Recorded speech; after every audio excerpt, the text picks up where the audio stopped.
and welcome back to the video, guys. Today we're going over the disc conversion.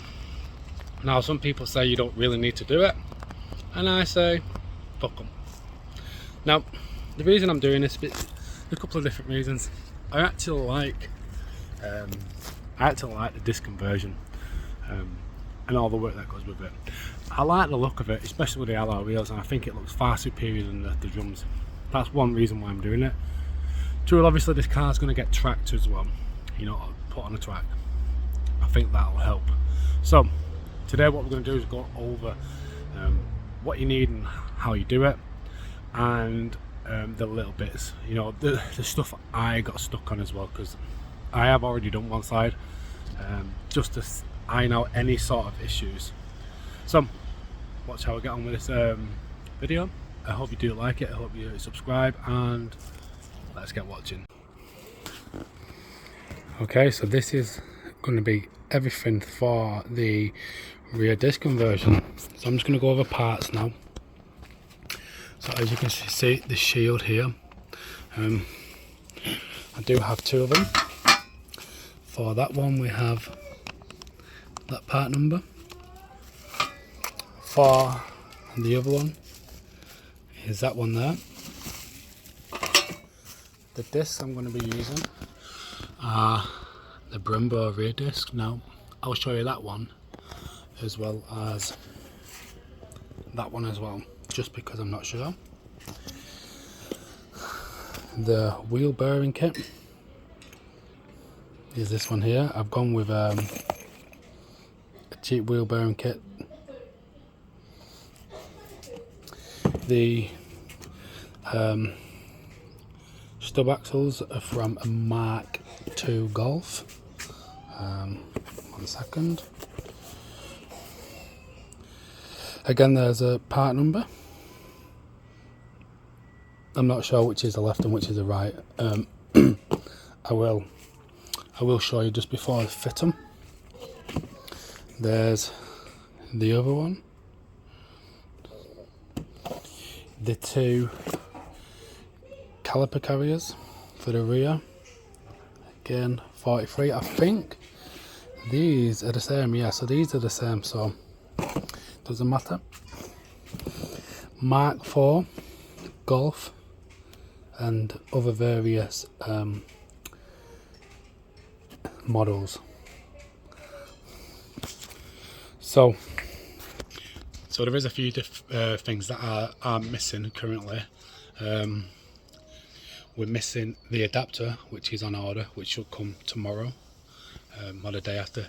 It won't matter to you really, because I'm going to do that in the next episode with the handbrake cable, the braided hoses that I'm going to do with it as well. So what I'm going to do now is I'm going to show you how to install this, and we can go from there. Like and subscribe and watch along. Shall we get you started on this? Right, okay, so from here, how we're going to start this, we're going to start by putting the backing plate on as well. So how I do this is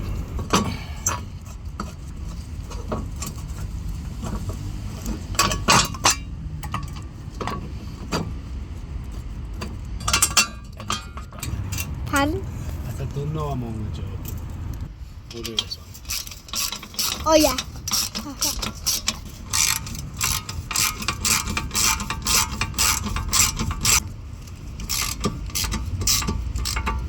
So what I will say is ignore the part number from this one here, because this is the wrong one.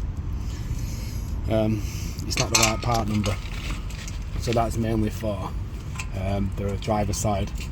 So when I showed you the part before, obviously I presumed Autodoc would have sent me the right one, or maybe I've ordered a different one. I'm probably going to guess that I've ordered the one with ABS, so I'll have a check.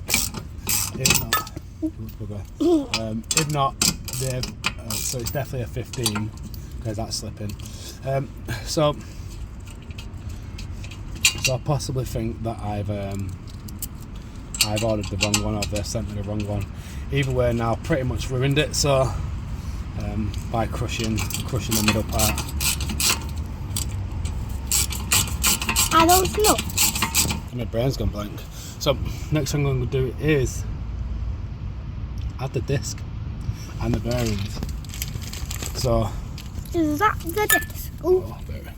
So this is a bearing here. So this is the bigger one. This goes inside here after you've oiled it up, and then you also get with it a cover which goes over the top. But I've currently left that in the house.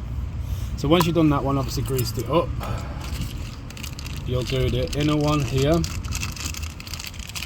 like so.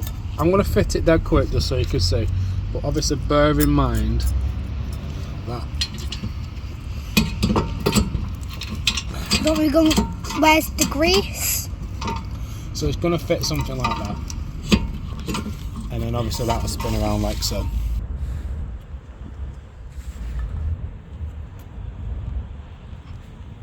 My hands, as you can see, the disc is still it's manky.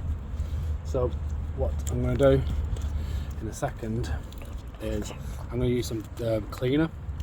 So my lovely assistant is going to pass me the camera and get me my other cloth, and what I'm using now is some brake and clutch cleaner. I'll pass it to my lovely assistant again. And I'm just going to again grab onto the disc, and I'm going to push it on. There we are. Smaller one. There seems a bit more play in this one. Now I'm going to be honest, I don't normally like to go for cheap bearings, and I'd normally avoid it, but I've already spent quite a bit on this so far, and I wanted to get the project going. Greased, push it in. Now they are quite stiff.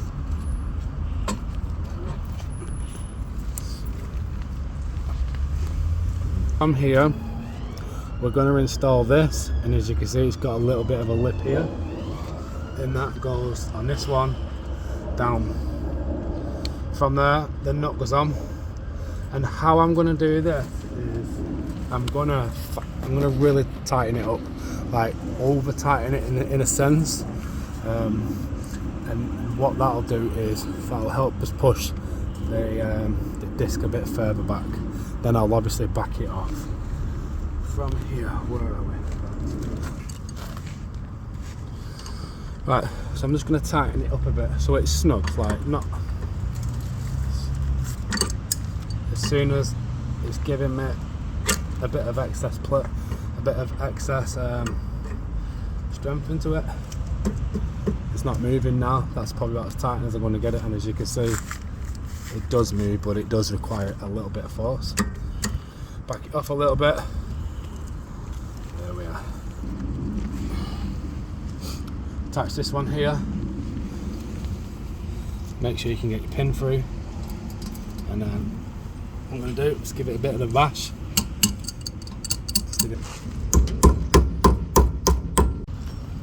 Right, okay. So what we're going to do now, we're going to install the caliper carrier, and now this one here, it goes on like this, and okay. Right, so again, we're just gonna, this one here, it goes in between the discs like so, as you think it would do, and we're going to tighten it from here on the disc, and nice and tight.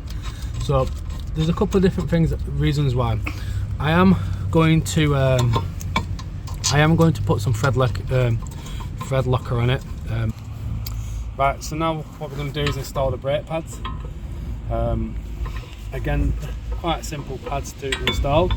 As you can see, it's super easy. But one thing I do want to do, I am going to add some copper grease onto the sliders, and as far as I'm aware, it didn't come with any, so I do need to check that out. But I'm going to add some copper grease to it anyway. Now, the Mark IV caliper. So with this one here, again, the bolts didn't come with it, so I did buy some bolts, which are here, and they do have thread locker applied onto it. So as you can see, the thread locker's on there. How I'm going to do this at the start is I'm going to thread the top one up. So again, we're going to do the top one first. So I'm just going to fasten it up a little bit until this slider pin starts moving, and then you're going to do the bottom one. You do need to apply a little bit of pressure and make sure these here are fastened in. Bolt size wise, I'm going to use a 14 on top and a 14 on bottom.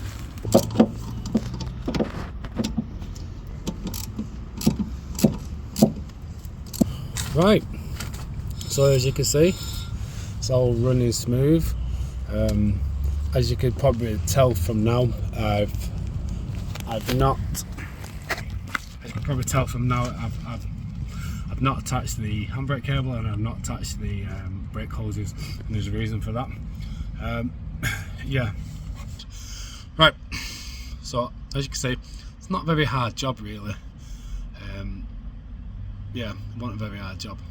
The hardest part now is going to be the handbrake system and the hydraulic system. So thank you very much for watching. I do appreciate it, and I'll see you again soon. Bye bye.